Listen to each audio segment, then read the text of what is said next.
નમસ્કાર વિદ્યાર્થી મિત્રો, મારી યુટ્યુબ ચેનલ સંજય પટેલમાં આપ સૌનું હાર્દિક સ્વાગત છે। મિત્રો, આજના વિડીયોની અંદર આપણે ધોરણ 8 વિષય છે હિન્દી, જેનો પાઠ 8મો કે જેનું નામ છે માં કહ એક કહાની, કે જે સત્ર 1 ની અંદર આવે છે, આ પાઠના અભ્યાસ અને સ્વાધ્યાયના પ્રશ્નોની સમજૂતી મેળવવાના છીએ। વિદ્યાર્થી મિત્રો, જો તમે મારી ચેનલમાં નવા હોય તો મારી ચેનલને જરૂરથી સબસ્ક્રાઇબ કરો। વિડીયો સારો લાગે તો લાઈક કરો, શેર કરો અને બેલ નોટિફિકેશન ઓન કરો, જેથી મારા આગળના તમામ વિડીયો પણ આપને મળતા રહે। તેમજ મિત્રો, આ પાઠની પીડીએફ જોવા માટે પ્લે સ્ટોરમાં જઈ અમારી એપ્લિકેશન વિશ્વગુરુ સંજય પટેલ ડાઉનલોડ કરી તમારા મોબાઈલમાં ઇન્સ્ટોલ કરો। જે તમે શરૂ કરશો તો તમને આ પ્રકારે જોવા મળશે, જેમાં ઉપલબ્ધ બધા ધોરણની અંદર ધોરણ બતાવશે, ધોરણ પસંદ કરશો એટલે વિષય બતાવશે, વિષય પસંદ કરશો એટલે પાઠ બતાવશે, જેમાં વિડીયો ઉપર ક્લિક કરતા વિડીયો જોઈ શકશો અને અન્ય સાહિત્ય ઉપર ક્લિક કરશો તો તમને પીડીએફ જોવા મળશે। તો આશા રાખું છું અમારી એપ્લિકેશન આપને ગમશે, જરૂરથી ડાઉનલોડ કરજો। તો ચાલો મિત્રો, હવે શરૂ કરીએ પાઠ 8મો માં કહ એક કહાની। સૌપ્રથમ અભ્યાસના પ્રશ્નો જોઈએ, જેમાં પહેલો પ્રશ્ન, निम्नलिखित प्रश्नों के उत्तर दीजिए। पहला, राहुल के पिताजी कहाँ भ्रमण करते थे, कब? राहुल के पिताजी बड़े सवेरे बगीचे में भ्रमण करते थे। दूसरा, आखेटक ने राहुल के पिताजी से क्या मांगा? तो आखेटक ने राहुल के पिताजी से अपना शिकार मांगा। तीसरा प्रश्न, उपवन की शोभा कैसी थी? तो उपवन में तरह तरह के रंगों वाले फूल खिले थे। उन फूलों पर ओस की बूंदें चमक रही थी। हवा के हल्के झोंकों से जब वे बूंदें एक दूसरे से मिलती थी तो उनमें लहर सी उत्पन्न हो जाती थी। फूलों की सुगंध सारे उपवन में फैली हुई थी। पेड़ों पर बैठे पक्षी कल कल स्वर में गा रहे थे। इस प्रकार सुबह के समय उपवन की शोभा अत्यंत मनोहर थी। दूसरा प्रश्न, माँ से कहानी सुनकर पुत्र ने क्या निर्णय सुनाया? पुत्र छोटा था पर बुद्धिमान था। माँ से कहानी सुनकर उसे पक्षी के प्रति सहानुभूति उत्पन्न हुई। उसने कहा कि यदि कोई किसी निर्दोष को मारे तो दूसरा उसे क्यों न बचाए। न्याय में दया की भावना होनी चाहिए, इसलिए रक्षक यानी कि बचाने वाला हमेशा भक्षक मारने वाले से बड़ा होता है। प्रश्न 5, प्रस्तुत कथा काव्य का संक्षेप में सार लिखिए। तो चलिए लिखते हैं। राजकुमार सिद्धार्थ तप करने के लिए घर बार छोड़कर वन में चले गए थे। उनकी पत्नी का नाम यशोधरा था, राहुल उनका पुत्र था। एक दिन नन्हे राहुल ने माँ से कहानी सुनने का आग्रह किया। तब यशोधरा ने उसे सिद्धार्थ के बचपन की एक घटना सुनाई। एक सुबह सिद्धार्थ बगीचे में टहल रहे थे। अचानक बाण से घायल एक हंस उनके पास आकर गिरा। सिद्धार्थ ने उसे उठा लिया। जरूरी उपचार कर उन्होंने हंस को बचा लिया। थोड़ी ही देर में हंस को घायल करने वाला शिकारी वहां आ पहुंचा। उसने राजकुमार सिद्धार्थ से अपना शिकार मांगा। सिद्धार्थ ने उसे हंस देने से साफ इनकार कर दिया। शिकारी बोला, यह हंस मेरे बाण से घायल हुआ है, इसलिए यह मेरा है। सिद्धार्थ ने कहा, मैंने इसे बचाया है, इसलिए इस हंस पर मेरा अधिकार है। दोनों में हंस को लेकर विवाद छिड़ गया। अंत में मामला न्यायालय में पहुंचा। यशोधरा ने राहुल को इतनी कहानी सुनाकर राहुल से कहा, अब तू बता कि घायल हंस पर किसका अधिकार होना चाहिए। राहुल ने कहा, इस मामले में न्याय दया के पक्ष में होना चाहिए। जिसने घायल हंस को बचाया उसी को हंस मिलना चाहिए, क्योंकि बचाने वाला मारने वाले से बड़ा होता है।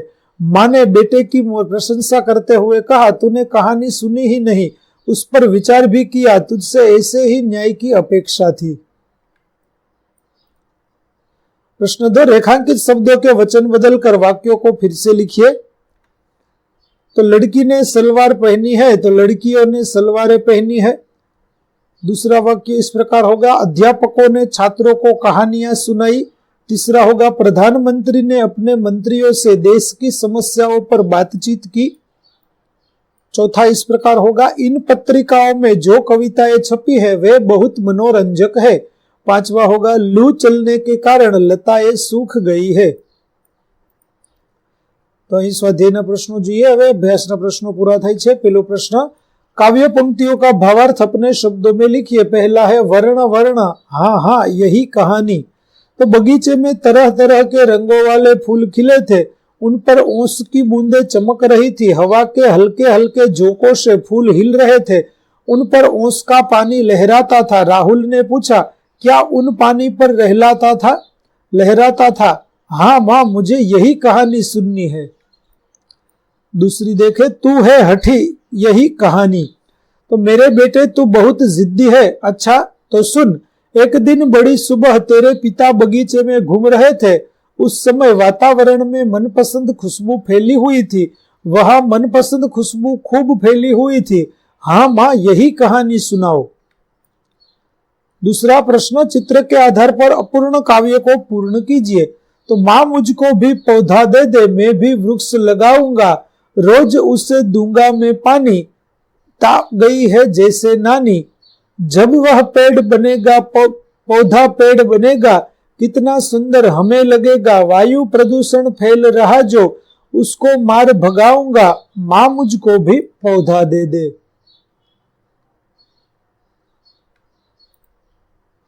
प्रश्न 3, एक दिन अकबर ने बीरबल से पूछा, बीरबल दुनिया में सबसे अधिक शक्तिशाली कौन है? बीरबल ने क्या कहा होगा, सोचकर कहानी को आगे बढ़ाइए। चलिए कहानी आगे बढ़ाते हैं। एक दिन अकबर ने बीरबल से पूछा, बीरबल दुनिया में सबसे अधिक शक्तिशाली कौन है? बीरबल ने कहा, जहांपनाह, दुनिया में सबसे अधिक शक्तिशाली सूरज है। बादशाह ने पूछा, कैसे? तब बीरबल ने बादशाह को निम्नलिखित कहानी सुनाई। एक बार हवा, पानी और सूरज में बहस छिड़ी। तीनों स्वयं को सबसे अधिक शक्तिशाली बता रहे थे। एक देवदूत ने उन तीनों की बातें सुनी। उसने कहा, देखो, वह यात्री कोट पहने जा रहा है, जो उसका कोट निकलवा दे वही सबसे अधिक शक्तिशाली है।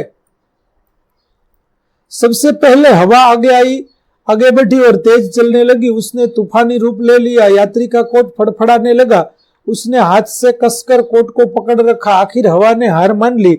अब पानी ने अपनी ताकत दिखानी शुरू कर दी। जोर की बारिश होने लगी। यात्री पूरी तरह भीग गया, पर उसने कोट न निकाला। अंत में सूरज की बारी आई। इतनी तेज धूप निकली कि यात्री गर्मी सहन न कर सका। वह पसीना पसीना हो गया। परेशान होकर उसने कोट निकाल दी। सबने सूरज की शक्ति का लोहा मान लिया। बादशाह ने भी बीरबल की बात का समर्थन किया। अगला प्रश्न 4, अगर पाठशाला के सामने दुर्घटना हुई तो आप क्या करेंगे? तो अगर हमारी पाठशाला के सामने कोई दुर्घटना हुई तो हम तुरंत पहुंचकर दुर्घटनाग्रस्त व्यक्ति को स्कूल में लाएंगे। प्राथमिक चिकित्सा पेटी में से दवा और मरहम पट्टी से उसका उपचार करेंगे। यदि चोट अधिक गंभीर हुई तो हम आसपास से डॉक्टर को बुलाएंगे या घायल को अस्पताल पहुंचाएंगे। प्रश्न 5, इस कविता को कहानी के रूप में लिखिए। तो चलिए लिखते हैं। राजकुमार सिद्धार्थ तप करने के लिए घर बार छोड़कर वन में चले गए थे। उनकी पत्नी का नाम यशोधरा था। राहुल उनका पुत्र था। विद्यार्थी मित्रों, कहानी આપણે જે આગળ લખી છે તે જ કહાની છે, માટે તમે અહીંથી જોઈ અને તે પણ અહીંથી તમે લખી શકશો। તો વિદ્યાર્થી મિત્રો, અહીં આપણે પાઠ 8 માં એક કહાની ના અભ્યાસ અને સ્વાધ્યાયના પ્રશ્નો છે તે પૂરા થાય છે। આગળના પ્રશ્નો અને તેના જવાબો મેળવવા માટે મારી ચેનલને જરૂરથી સબસ્ક્રાઇબ કરો, તેમજ પીડીએફ જોવા માટે પ્લે સ્ટોરમાં જઈ અમારી એપ્લિકેશન વિશ્વગુરુ સંજય પટેલ ડાઉનલોડ કરો। ફરી મળીશું નવા પાઠ સાથે, ત્યાં સુધી આવજો।